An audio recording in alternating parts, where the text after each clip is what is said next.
이 시간은 역사적 신앙에 대해서 말씀드리겠습니다. 먼저 성경 두 곳을 읽겠습니다. 누가복음 18장 31절 예수께서 12제자를 데리시고 이르시되 보라 우리가 예루살렘으로 올라가노니 선지자들을 통하여 기록된 모든 것이 인자에게 응하리라. 계시록 1장 3절입니다. 이 예언의 말씀을 읽는 자와 듣는 자와 그 가운데 기록한 것을 지키는 자는 복이 있나니 때가 가까움이라.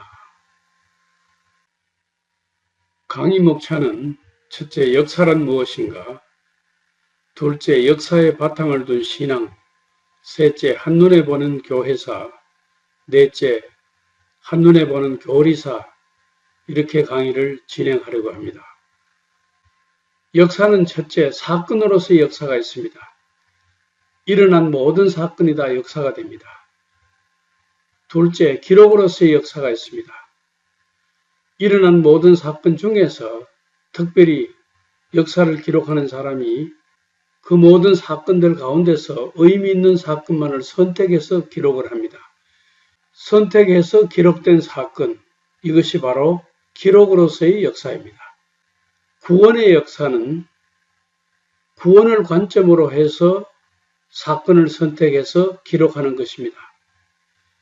일어난 모든 사건을 기록한 것이 아니고 구원을 위해 필요한 사건만을 기록한 것입니다. 그래서 이렇게 기록된 역사를 구원의 역사 혹은 구속의 역사라고 합니다. 성경은 기록으로서의 역사이면서 구원에 필요한 사건만을 선택해서 기록했기 때문에 구원의 역사라고 할 수가 있습니다. 요한복음 21장 25절에 예수께서 행하신 일이 이 외에도 많으니 만일 낱낱이 기록된다면 이 세상이라도 이 기록된 책을 두기에 부족할 줄 아노라. 이런 말씀이 있습니다. 이 말씀은 예수님께서 많은 일을 행하셨지만 그 행하신 일 중에도 선택해서 책에 기록했다는 것을 말하고 있습니다. 신앙은 역사의 바탕을 두어야 합니다.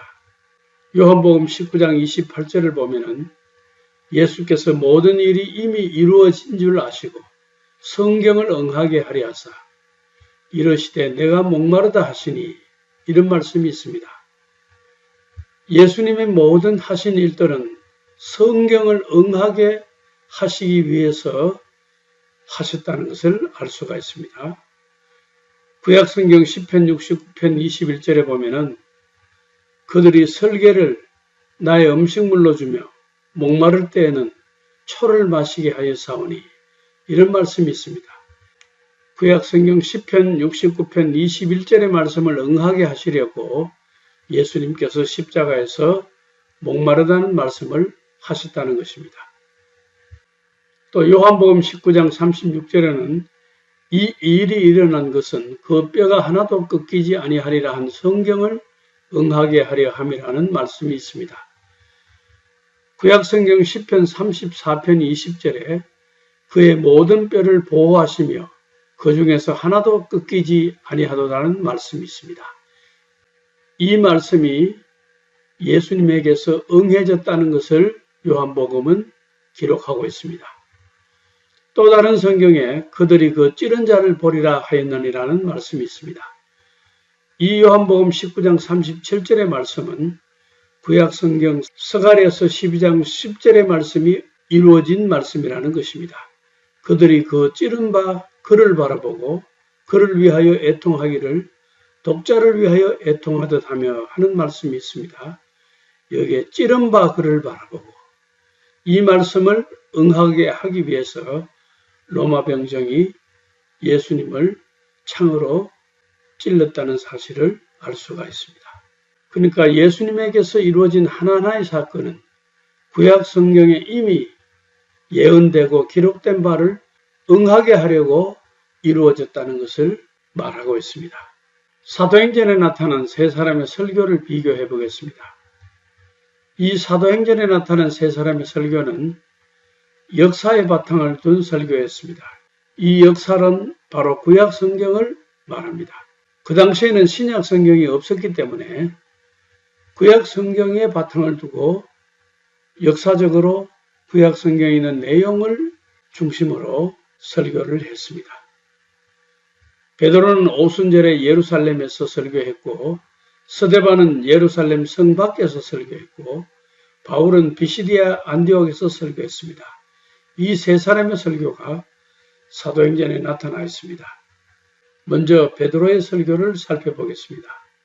표시된 여기가 시온산에 있는 마가다락방입니다.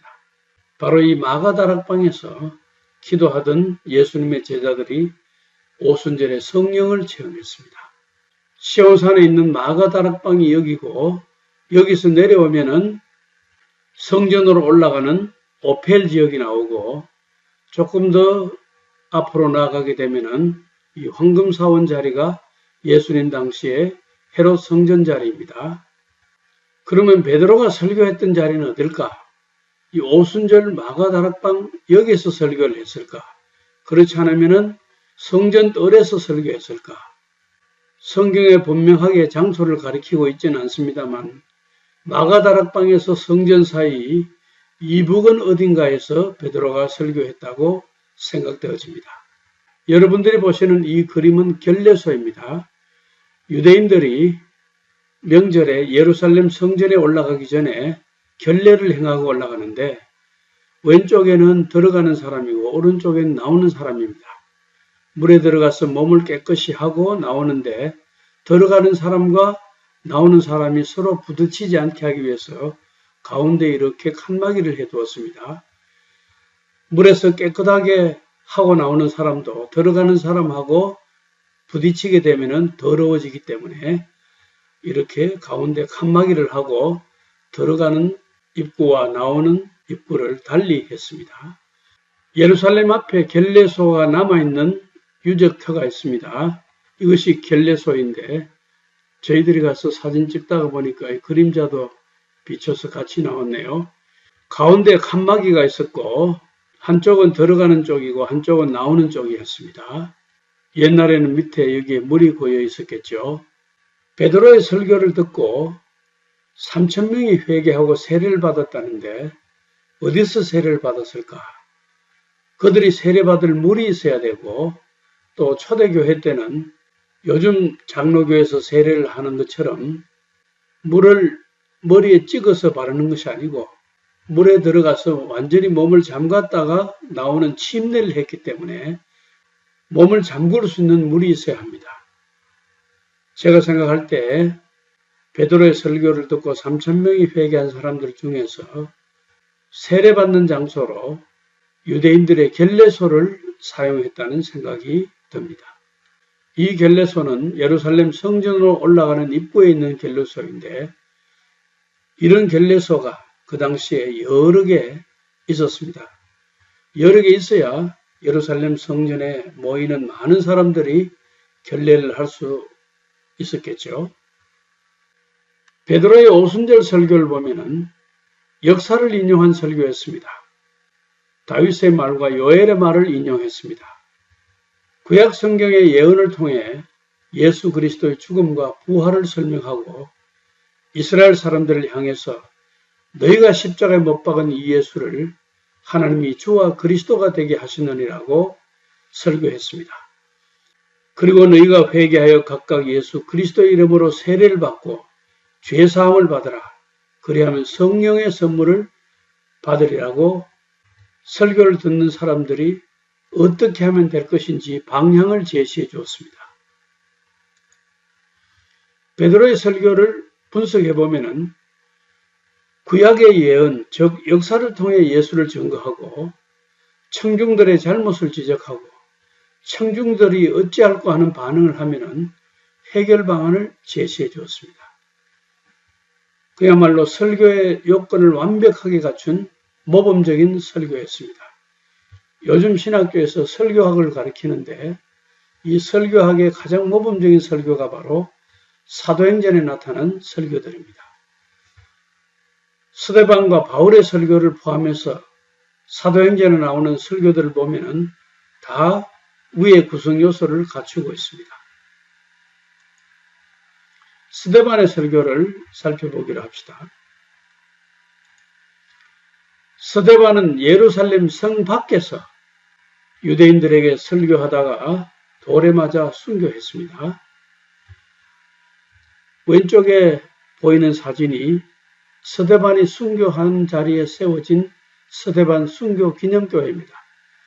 그 뒤에가 예루살렘 성이 있기 때문에 스데반은 성 밖에서 설교하다가 돌에 맞아 순교했고 그 자리에 기념교회가 세워져 있습니다. 스데반의 설교도 아브라함과 이삭과 야곱, 요셉, 모세, 여호수아, 다윗, 솔로몬과 선지자들의 말을 인용하면서 역사적인 설교를 했습니다. 구약 성경을 인용한 설교를 했습니다. 하늘이 열리고 인자가 하나님 우편에 서신 것을 본으로 하고 말했습니다. 구약 성경의 역사를 통해서 예수 그리스도가 메시아이심을 증거하고 예수를 배척한 유대인들을 책망했습니다. 스데반의 설교를 들은 유대인들은 마음의 찔림을 받았으나 회개하지 아니하고 스데반을 돌로 쳐 죽이고 말았습니다. 바울의 설교를 살펴보기로 합시다. 바울은 비시디아 안디옥에서 설교를 했는데 여러분들이 보시는 이 사진이 비시디아 안디옥의 교회의 모습입니다. 전하는 바에 의하면 이 교회 밑에 옛날 유대인의 회당이 있었다고 합니다. 바울이 비시디아 안디옥에 들렸을 때 회당에 들려서 복음을 전했습니다. 바울의 설교는 구약 성경을 인용한 설교였습니다. 구약 성경이 바로 역사를 말하고 바울은 이 구약 성경을 인용한 설교를 했습니다. 조상들의 이야기를 하고 또 출애굽 이야기, 광야 40년의 이야기, 가나안 땅 사사시대와 다윗왕 이야기, 세례 요한의 증언을 통해 예수 그리스도를 증언했습니다. 하나님이 죽은 자 가운데서 그리스도를 예수를 다시 살리신 것을 증거하고 예수를 믿는 자마다 의롭다 하심을 얻는다고 설교를 했습니다. 구약 성경의 역사를 통해 예수가 그리스도이심을 증거하고 예수를 믿음으로 의롭게 되는 복음을 가르쳤습니다. 그랬을 때 유대인들은 배척했고 이방인들은 영접했습니다. 우리가 살펴본 베드로, 스데반, 바울의 설교는 다 구약 성경의 바탕을 둔 역사적 설교였습니다. 우리의 신앙은 성경에 기록된 역사적 바탕에 근거를 두어야 합니다. 교회사는 기독교회가 시작부터 오늘까지 어떤 길을 걸어왔는가를 기록한 것입니다. 교리사는 기독교회가 시작부터 오늘까지 무엇을 가르쳐 왔는가를 기록한 것입니다. 그러면 여기서 교회사를 간추려서 한눈에 살펴보기로 하겠습니다. 교회의 시작은 오순절 마가다락방에서 성령을 받고 시작했습니다. 마가다락방의 성령 강림으로 출발한 예루살렘 교회에서 교회의 시작을 살펴볼 수가 있습니다. 마가다락방에서부터 시작한 교회는 예루살렘에서부터 세계 각지로 퍼져나가게 되었습니다. 오순절에 예루살렘에 모였던 사람들이 각지로 흩어지면서 그들이 예루살렘에서 목격한 성령의 강림과 예수의 부활에 대한 증거를 각 지방으로 돌아가서 자기들이 목격한 것을 간증하고 증거했습니다. 바로 오순절에 예루살렘에 모였던 사람들이 각 지방으로 돌아가면서 그들이 선교사 역할을 했던 것입니다. 여기에 이 지도를 보면은 각지로 돌아간 사람들의 행선지가 나와 있습니다. 들어는 엘람 방면으로, 들어는 페르시아 방면으로, 들어는 메대 방향으로, 들어는 갑바도기아로, 들어는 아시아로, 들어는 마케도니아로, 들어는 구레네로, 아라비아로, 어떤 사람은 밤빌리아로, 어떤 사람은 그레데로, 어떤 사람은 로마로 가게 되었습니다. 처음에 교회는 하나였습니다. 교회의 시작은 로마 제국의 박해 속에서 시작됐습니다. 그때는 공식적인 교회당 건물을 지을 수가 없었고 집회 장소가 가정집이나 동굴에서 모였습니다.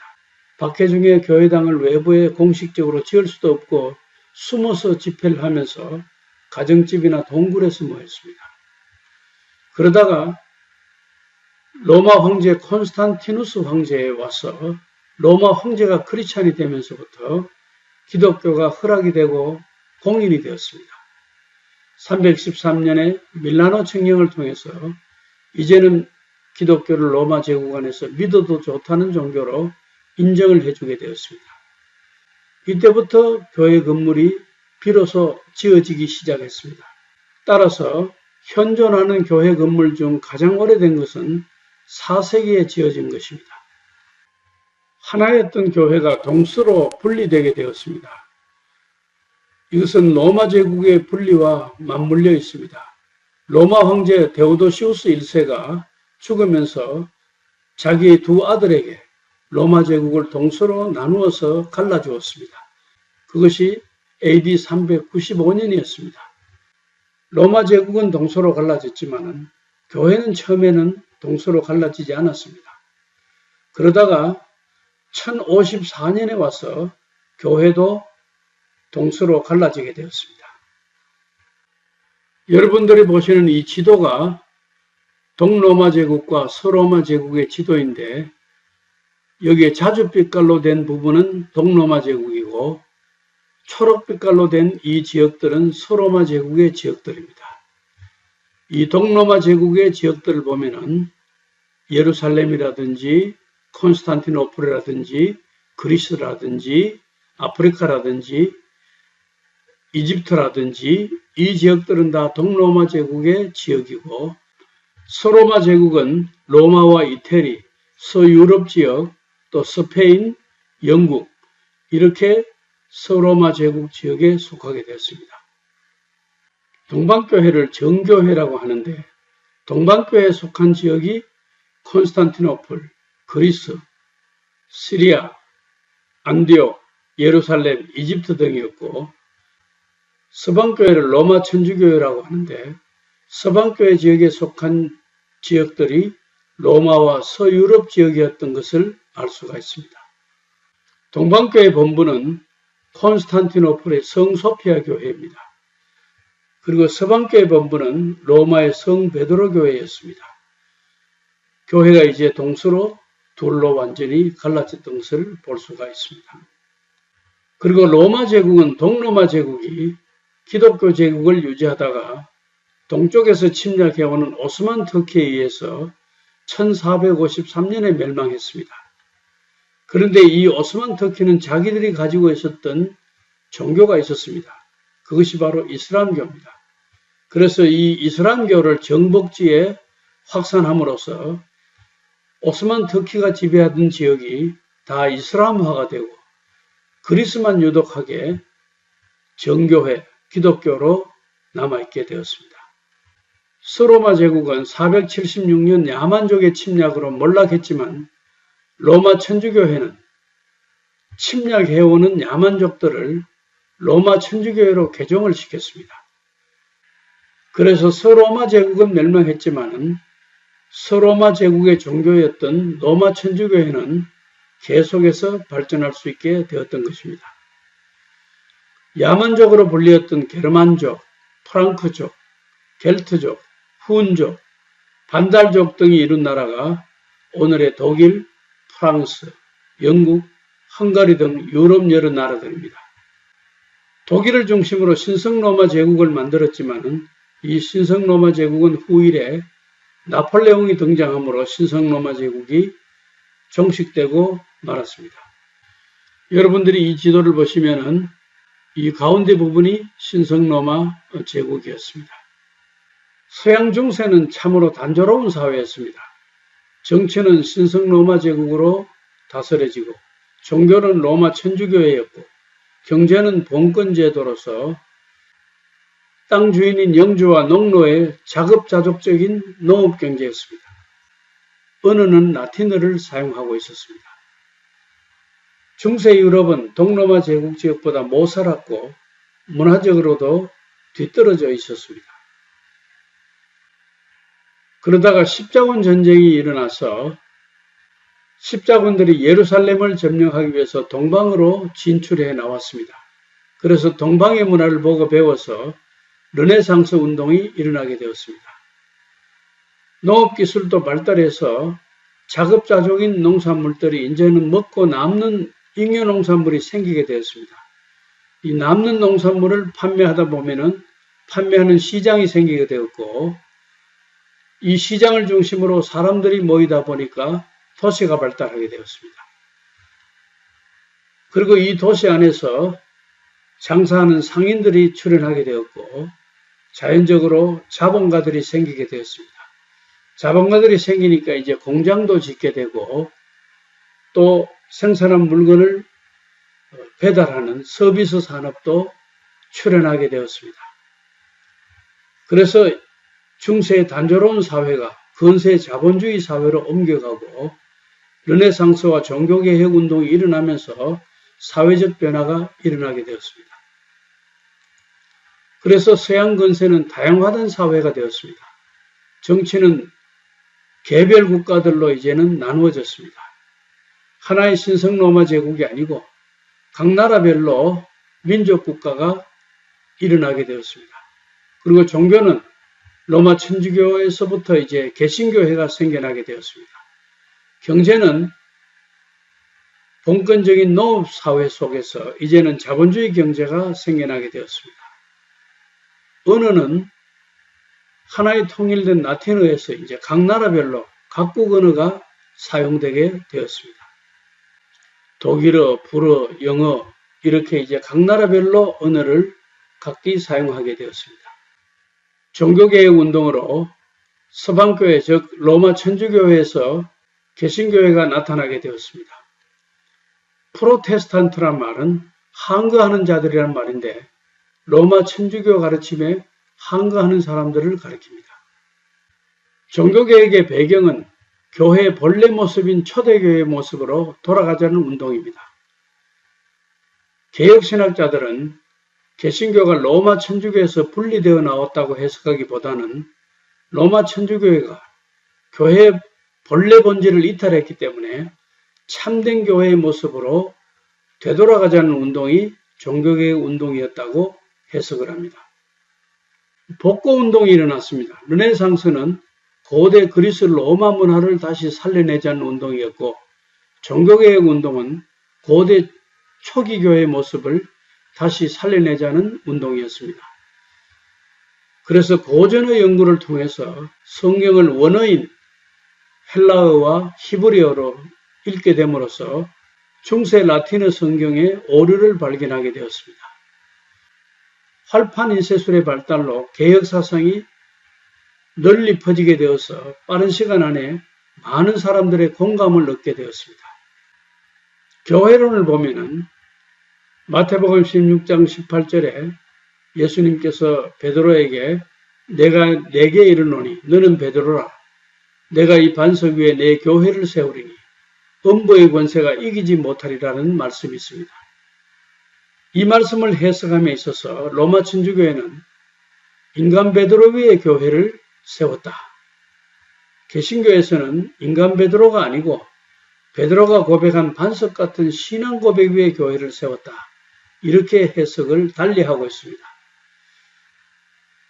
개신교회가 이렇게 해석하는 것은 조금 뒤에 베드로는 예수님이 십자가를 지고 예루살렘에서 죽으리라고 말씀하셨을 때 예수님 그리하지 마옵소서 하고 말렸습니다.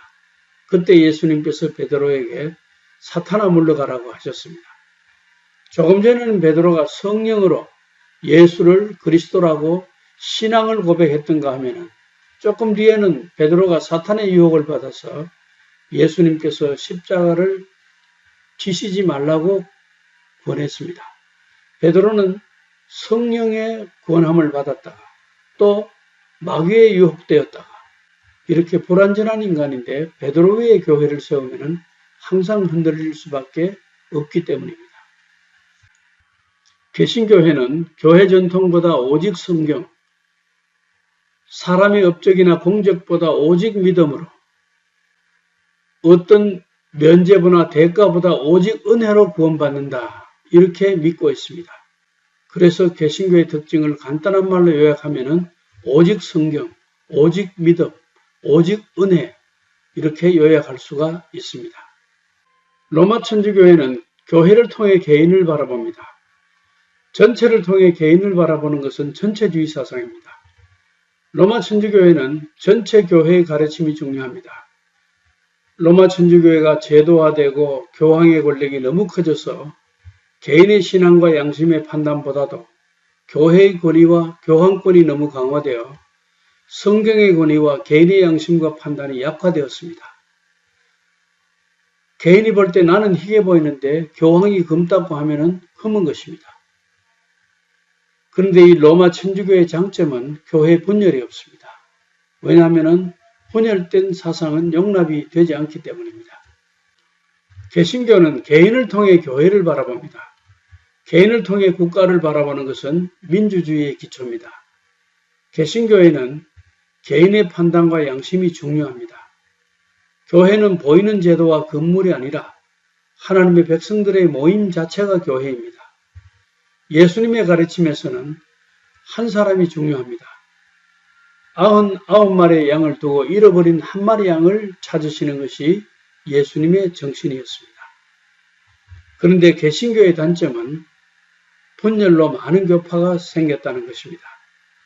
왜냐하면 개인의 양심과 판단이 중요하기 때문에 자기와 비슷한 생각을 가진 사람들끼리 모이면 교파가 되는 것입니다.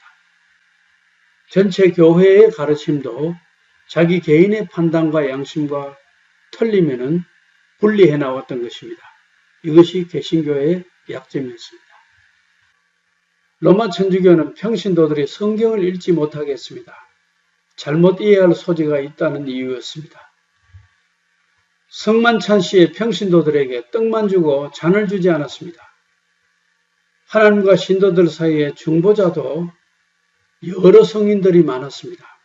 개신교는 평신도들이 각국어로 성경을 읽게 하고 성만찬 시에 떡과 함께 잔을 주고 하나님과 신도들 사이에 예수 그리스도 이외에 다른 중보자를 없애고 만인 대제사 장서를 주장했습니다.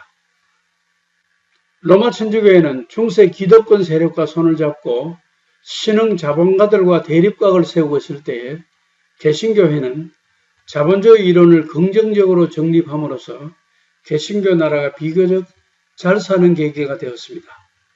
독일의 종교사회학자 막스 베버는 개신교 윤리와 자본주의 정신이라는 책에서 칼뱅의 개신교 윤리가 자본주의 발전에 영향을 끼쳤다고 했습니다.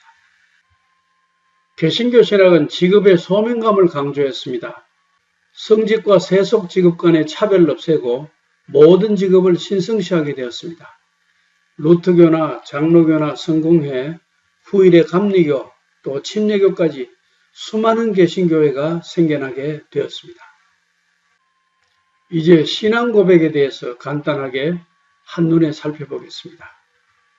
먼저 우리가 익히 잘 알고 있는 사도신조는 가장 먼저 된 신조 중에 하나입니다. 325년 니케아 신조 이전에도 사도적 교부들에 의한 신조들이 있었는데 그 중에서도 올드 로만 심볼로 알려진 로마에서 세례받는 사람들에게 신앙적인 질문을 했습니다. 당신은 어떤 하나님을 믿습니까? 당신은 어떻게 하면 구원받을 것을 믿습니까? 이렇게 문답식으로 세례받는 사람들에게 질문하던 것을 설명 형식으로 바꾸어 놓은 것이 바로 사도신조입니다. 그 내용은 우리들이 익히 잘 알고 있기 때문에 제가 여기서 말씀드리지 않겠습니다. 이 사도신조는 로마 천주교를 비롯해서 장로교, 감리교, 루터교, 성공회 등 대부분의 개신교회들이 오늘까지 신앙 고백으로 받아들이고 있습니다. 사도들의 메시지는 예수님의 부활이었습니다. 초대교회 관심은 예수님은 어떤 분이었을까 하는 기독론에 대한 관심이 대부분을 이루었습니다. 동서교회가 분리되기 전에 한 자리에 모여서 예수는 어떤 분인가?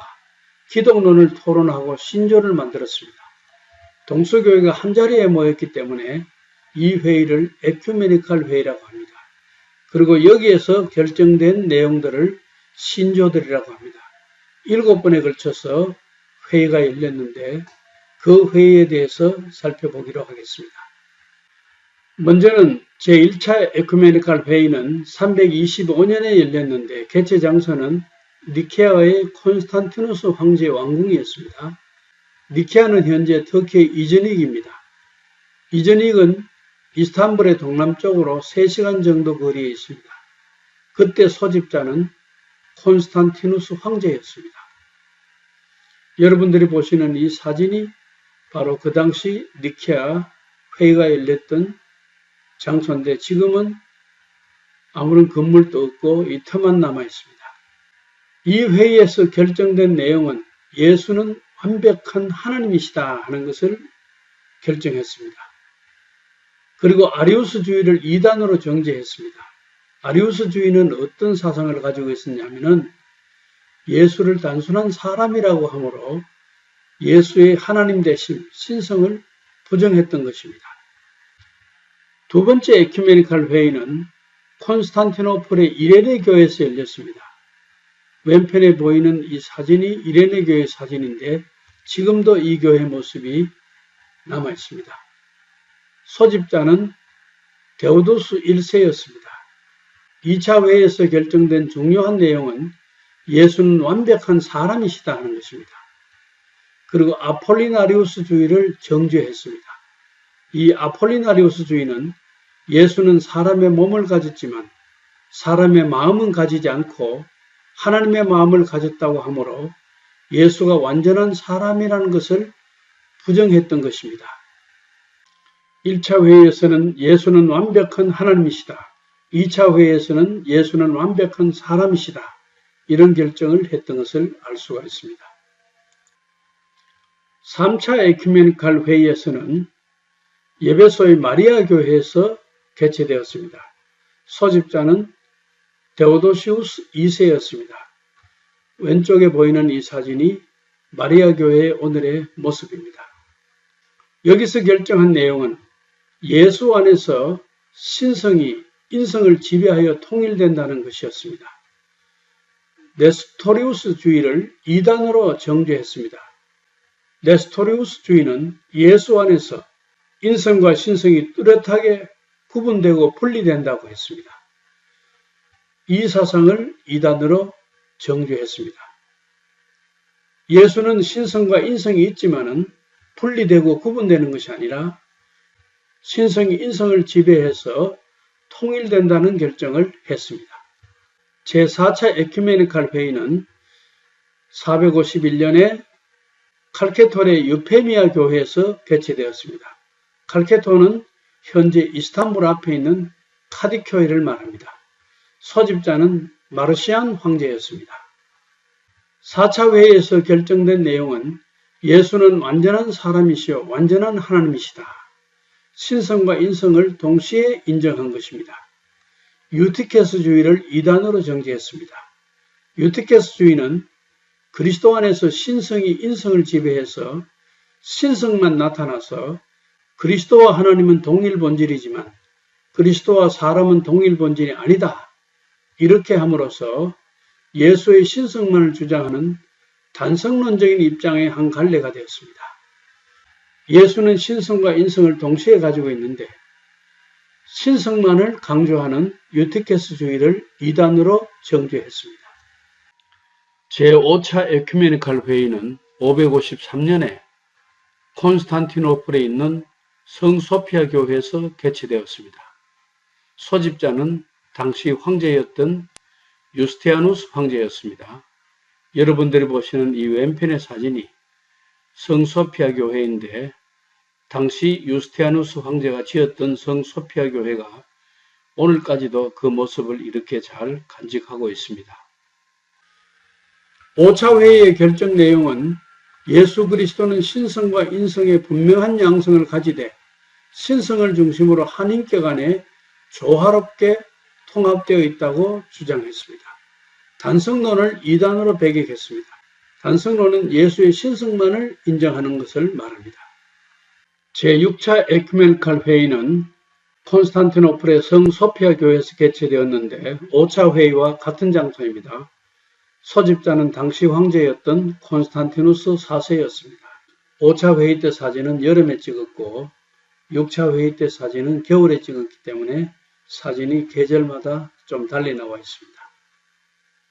6차 회의에 결정한 내용은 그리스도는 인간의 의지와 하나님의 의지가 다 있지만 두 가지 의지가 모순 없이 하나로 조화를 이루며 신의 의지가 인간의 의지를 지배하여 하나로 통일된다고 했습니다. 1, 2론을 2단으로 배격했습니다. 1, 2론은 예수가 신성과 인성을 가지고 있지만 의지는 신성의 의지 하나만을 가지고 있다고 주장했습니다.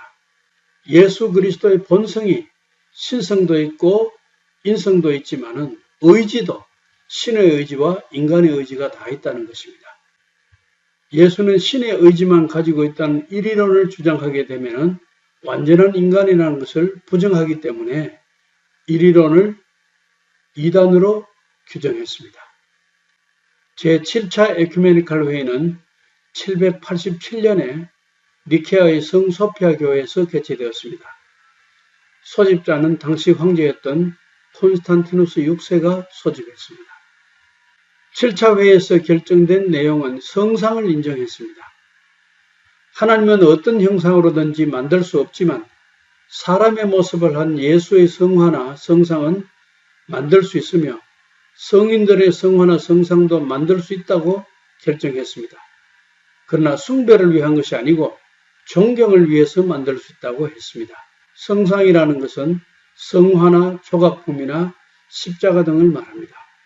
성화나 조각품은 예수님에 대한 것뿐만 아니라 성인들에 대한 성화나 조각품도 포함됩니다. 우리가 살펴본 대로 325년 1차 에큐메니칼 회의에서 시작해서 787년 7차 에큐메니칼 회의까지는 동서교회가 한 자리에 앉아서 함께 회의를 했습니다.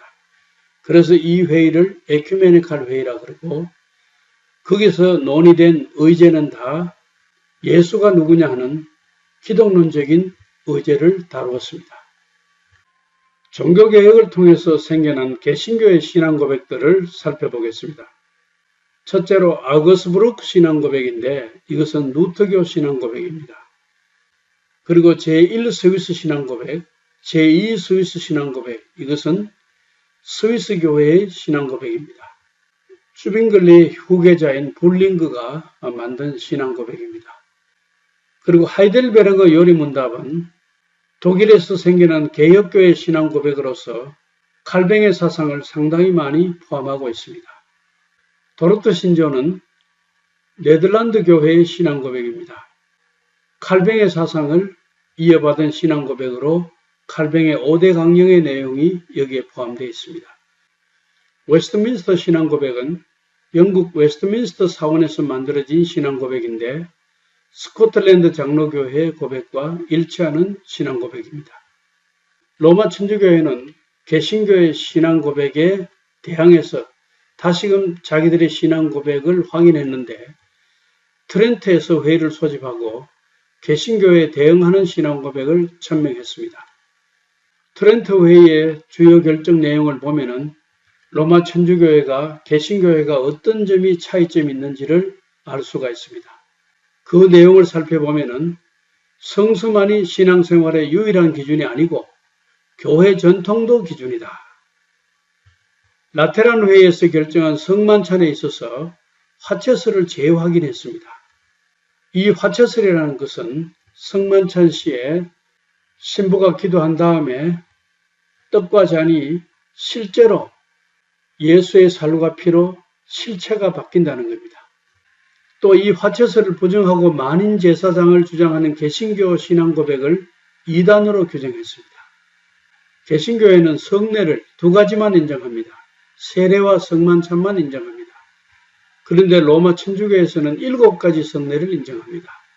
세례와 성만찬은 물론이고 거기에다가 견진성사, 혼인성사, 고해성사, 신품성사, 종부성사 이런 7가지 성례를 인정하고 중보자로서의 성인숭배, 면죄부와 연옥을 인정합니다.